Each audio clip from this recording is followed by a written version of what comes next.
এই শিক্ষার্থী বন্ধুরা, আমরা ফটোশপ এবার একটু মজার কিছু জিনিস শিখবো। যদি আমরা ওয়েব ডিজাইনিং এর জন্য ফটোশপ ইউজ করছি, তারপর আমরা যে যাই শিখি সবকিছু কিন্তু ওয়েবে অ্যাকচুয়ালি ওয়েব এলিমেন্ট হিসেবে ইউজ করা যায়। তো দেখুন, আমরা একটু আর্ট তৈরি করব। দেখতে দেখুন অনেকটা চাঁদের মতো, কিন্তু উদ্দেশ্য হচ্ছে আর্ট তৈরি করা। আমরা প্রথম পার্ট নেব হালকা নীল, পরেরটি নেব খাড়ো নীল, পৃথিবীর কালার। যদি সঠিকভাবে পৃথিবীর কালারটা নিতে পারি তাহলে আরো ভালো হয়। এবং ফিল্টার থেকে রেন্ডার ক্লাউড। দেখুন এখানে একটি আকাশের মতো মনে হচ্ছে। এবার ফিল্টার, রেন্ডার, লাইটিং ইফেক্টে গিয়ে আমরা স্টাইল থেকে নিব ফ্ল্যাশ লাইট, এবং লাইট ট্যাগ থেকে নিব স্পটলাইট। তারপর এটিকে আমরা বিভিন্ন রকম থাকতে পারে, আমরা এটিকে ঠিক করে নিব। ওকে, দেখুন পৃথিবীর মতো মনে হচ্ছে। এখন আমরা যদি চাই যে এর আগে আমরা যেখানে স্টার ইফেক্ট তৈরি করেছি ওখানে এই পৃথিবীটি বসাবো, আমরা ওই ফাইলটা খুলে নিই। আপনাদের সোর্স ফোল্ডারে সব দিয়েছি, আপনারা চাইলে ডাউনলোড করে নিতে পারেন।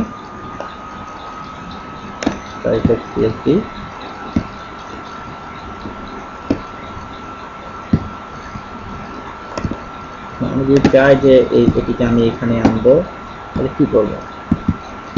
ওই যে আমরা লেগে টুল দ্বারা আমরা চাইলে কেটে ফেলতে পারি। এটিকে দেখাচ্ছি।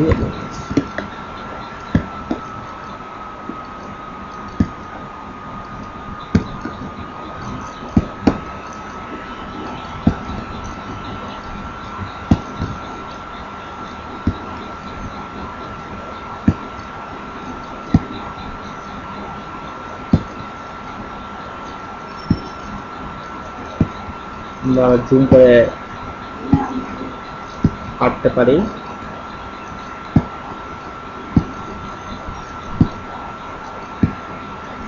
তাহলে ইউজ করতে হবে। এটি আমার এখানে অনেক সমস্যা হচ্ছে, আপনারা একটু ইউজ করতে করার চেষ্টা করবেন।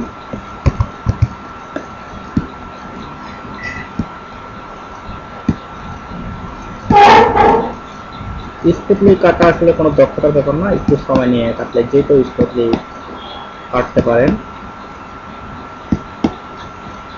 এই জাস্ট দুটানোর সুবিধা তৈরি করছি। দেখুন আমি এটিকে সেট করেছি, কন্ট্রোল এক্স কাট করেছি, এটিকে সেট করেছি, কন্ট্রোল ভি, এটিকে এখানে নিয়ে শিফট ধরে, যেমন এটির মধ্যে একটু থ্রিডি ভাব দেখা যাচ্ছে। থ্রিডি ভাবটা দেখার জন্য মূলত আমরা এটিকে প্রেজেন্ট করেছি। পৃথিবী একটি মনে হচ্ছে, আমরা বিভিন্ন গ্রহ নক্ষত্র তৈরি করতে পারি। রাইট ক্লিক করে আমরা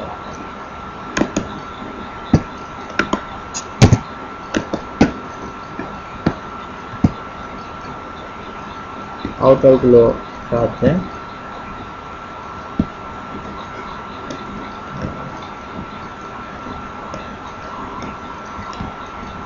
যে কোনো সাইজ হবে সেভাবে অবশ্য